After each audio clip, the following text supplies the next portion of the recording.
চলুন তো আজ একটা অন্যরকম লাইব্রেরিতে ঢোকা যাক। এমন একটা লাইব্রেরি যার কার্যটা বই শত শত বছরের পুরনো। এই বইগুলোতেই বাংলা প্রথম নিজের গল্প বলতে শিখেছিল। তো আর দেরি কেন, চলুন এই মধ্যযুগের সাহিত্যের লাইব্রেরিতে একটা সফরে বেরিয়ে পড়া যাক। দেখাই যাক না সেই সময়ের মানুষজন তাদের চারপাশে দুনিয়াটাকে ঠিক কিভাবে দেখত। আচ্ছা, মধ্যযুগ বললেই আমাদের মাথায় কি আসে? একটা অন্ধকার যুগ, তাই না?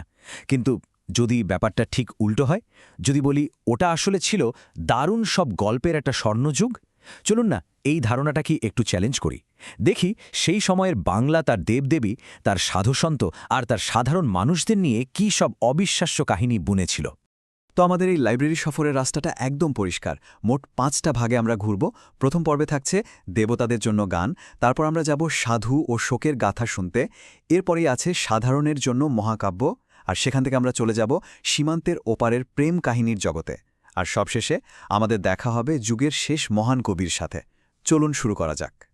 তো আমাদের সফরের প্রথম দরজাটা খুলেই ফেললাম। প্রথম পর্ব দেবতাদের জন্য গান। আর এখানে আমরা পরিচিত হব মঙ্গল কাব্যের সাথে। এটা ছিল মধ্যযুগের সবচেয়ে শক্তিশালী আর বলা যায় বাংলার একেবারে নিজস্ব একটা সাহিত্যধারা। আচ্ছা, এই মঙ্গল কাব্য জিনিসটা ঠিক কি? সহজ করে বললে এগুলো ছিল লম্বা লম্বা সব আখ্যান কাব্য বা গান, আর এগুলোর একটাই উদ্দেশ্য ছিল স্থানীয় দেবদেবীদের মহিমা কীর্তন করা। নামটাই তো মঙ্গল কাব্য, কারণ মানুষের বিশ্বাস ছিল এই কাব্য শুনলে জীবনে মঙ্গল বা কল্যাণ হবে। সিম্পল। মজার ব্যাপার হলো এই মঙ্গল কাব্যগুলো কিন্তু যেমন তেমন করে লেখা হতো না। এর একটা একেবারে বাঁধা ধরা ফর্মুলা ছিল, একটা স্ট্রাকচার। ভাবা যায়, একদম প্রথমে থাকত বন্দনা, মানে দেবদেবীর স্তুতি। তারপর কবি নিজের একটা ছোট্ট পরিচয় দিতেন, যাকে বলা হতো আত্মপরিচয়। এরপর গল্পটা দুটো ভাগে ভাগ হয়ে যেত, দেবখণ্ড আর মর্তখণ্ড। মানে প্রথমে দেবতাদের গল্প, তারপর মানুষের গল্প, আর একদম শেষে থাকত শ্রুতিফল। মানে এই যে এতক্ষণ ধরে সবাই কাব্যটা শুনল, তার ফলে কি পুণ্য বা পুরস্কার মিলবে তার একটা ঘোষণা। মঙ্গল কাব্যের দুনিয়াটা কিন্তু বিশাল, তবে এর মধ্যে 3টে ধারা ছিল সবচেয়ে জনপ্রিয়। যেমন ধরুন মনসা মঙ্গল কাব্য। এটা ছিল সর্পদেবী মনসাকে নিয়ে। চাঁদ সওদাগর আর বেহুলার সেই অসাধারণ গল্পটা তো এই কাব্যেরই অংশ। এরপর আসছে চণ্ডী মঙ্গল কাব্য, দেবী চণ্ডীর মহিমা নিয়ে। এখানে আমরা কালকেতু আর ফুল্লরার মতো চরিত্র পাই।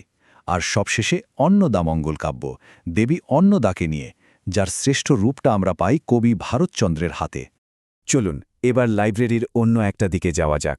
দেবতাদের জগৎ থেকে বেরিয়ে এবার আমরা ফোকাস করব মানুষের ওপর।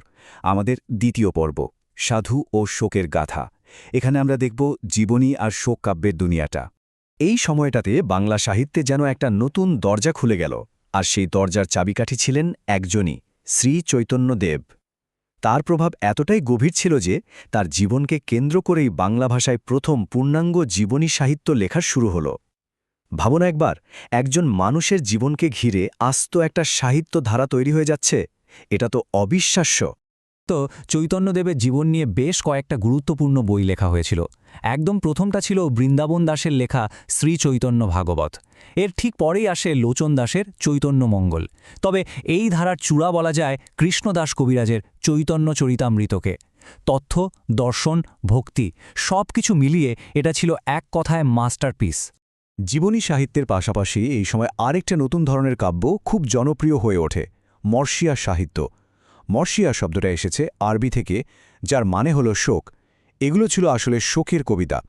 মূলত কারবালার সেই মর্মান্তিক ঘটনাকে কেন্দ্র করে যে গভীর দুঃখ ও যে বেদনা, তাকেই তুলে ধরা হতো এই কাব্যগুলোতে। এটা বাংলা সাহিত্যে একটা সম্পূর্ণ নতুন আবেগের সংযোজন করেছিল। আচ্ছা, এবার আমরা আমাদের লাইব্রেরির এমন একটা অংশে ঢুকছি যেখানে মহাকাব্যগুলোকে সাধারণ মানুষের কাছে নিয়ে আসার একটা বিশাল চেষ্টা চলেছিল। আমাদের তৃতীয় পর্ব সাধারণের জন্য মহাকাব্য। আর এটা ছিল অনুবাদের যুগ। তবে হ্যাঁ, শুধু শব্দের অনুবাদ নয়, বরং ভাবের অনুবাদ। এই অনুবাদগুলোর গুরুত্ব ঠিক কোথায় ছিল? ব্যাপারটা একটু ভাবা যাক। একদিকে ছিল মূল সংস্কৃত রামায়ণ মহাভারত, যেগুলো ছিল পণ্ডিত আর পুরোহিতদের জন্য, সাধারণ মানুষের নাগালের বাইরে। আর অন্যদিকে আমাদের বাঙালি কবিরা কি করলেন? তারা এই বিশাল মহাকাব্যগুলোকে সহজ সরল বাংলা ভাষায় পয়ার ছন্দে এমনভাবে লিখলেন যেন সেগুলো সবাই মিলে বসে শুনতে পারে, গাইতে পারে। এটা শুধু অনুবাদ ছিল না, এটা ছিল একটা সাংস্কৃতিক বিপ্লব। আর এই বিশাল কাজের মধ্যে একজনের নাম আলাদা করে বলতেই হয়, চন্দ্রাবতী। তাকে বাংলা সাহিত্যের প্রথম মহিলা কবি হিসেবেও সম্মান দেওয়া হয়। আর তিনি শুধু রামায়ণের অনুবাদই করেননি, তিনি রামায়ণের গল্পকে নিজের দৃষ্টিকোণ থেকে বলেছেন, বিশেষ করে সীতার দৃষ্টিকোণ থেকে। এটা তাকে ইতিহাসে একটা অন্য জায়গা করে দিয়েছে। তো এই মহাকাব্যগুলোকে বাঙালির একেবারে আপন করে তোলার পেছনে কাদের নাম আসবে? রামায়ণের ক্ষেত্রে অবশ্যই কৃত্তিবাস ওঝা, তার অনুবাদই সবচেয়ে জনপ্রিয় হয়েছিল। আর মহাভারতের কথা বলতেই হবে কাশিরাম দাসের নাম। এই দুজনের হাত ধরেই মহাকাব্যগুলো বাংলার ঘরে ঘরে পৌঁছে গিয়েছিল। আমাদের সফরের এই পর্যায়ে একটা বড়সড় চমক আছে। আমরা এবার এমন একটা জায়গার কথা বলবো যেখানে বাংলা সাহিত্যের দারুণ চর্চা হতো, কিন্তু জায়গাটা মোটেই বাংলা মুলুকে ছিল না। চলুন সেই বিস্ময়ের জগতে ঢোকা যাক। আমাদের চতুর্থ পর্ব, সীমান্তের ওপারের প্রেম কাহিনী। ভাবা যায়, মধ্যযুগে বাংলা সাহিত্যের অন্যতম একটা ভাইব্রেন্ট কেন্দ্র ছিল কিন্তু বাংলার বাইরে। কোথায় জানেন? আজকের মিয়ানমারের আরাকান বা তখনকার রোসাঙ্গ রাজসভায়। এটা থেকেই বোঝা যায় বাংলা ভাষার প্রভাব আর তার আবেদন কতটা ছড়িয়ে পড়েছিল। আর এই আরাকান রাজসভার কবিরা কি করলেন? তারা পারস্য আর হিন্দি সাহিত্য থেকে দারুণ সব রোমান্টিক গল্প বাংলায় অনুবাদ করলেন। যেমন ধরুন শাহ মোহাম্মদ শগীরের ইউসুফ জুলেখা, দৌলত উজির বাহরাম খানের লাইলি মজনু, আর অবশ্যই মহাকবি আলাওলের পদ্মাবতী। এই কাব্যগুলো বাংলা সাহিত্যকে একেবারে নতুন ধরনের গল্প আর আবেগের সাথে পরিচয় করিয়ে দিল। আর এই সময়ে নিজের ভাষার প্রতি মানুষের ভালোবাসা আর গর্ব যে কোন পর্যায়ে পৌঁছেছিল তার সবচেয়ে বড় প্রমাণ হল কবি আব্দুল হাকিমের এ দুটো লাইন। যেসব বঙ্গেতে জন্মে হিংসে বঙ্গবাণী, সেসব কাহার জন্ম নির্ণয় ন জানি। নিজের ভাষার জন্য এতটা আবেগ, এতটা ভালোবাসা, এটাই ছিল সেই যুগের একটা বড় শক্তি। আমরা আমাদের এই লাইব্রেরি সফরের একদম শেষ পর্যায়ে চলে এসেছি। এবার আমাদের শেষ গন্তব্য, যেখানে আমরা দেখা করব এমন একজন কবির সাথে যাকে বলা হয় মধ্যযুগের শেষ মহান কবি। আমাদের পঞ্চম আর শেষ পর্ব, যুগের শেষ মহান কবি।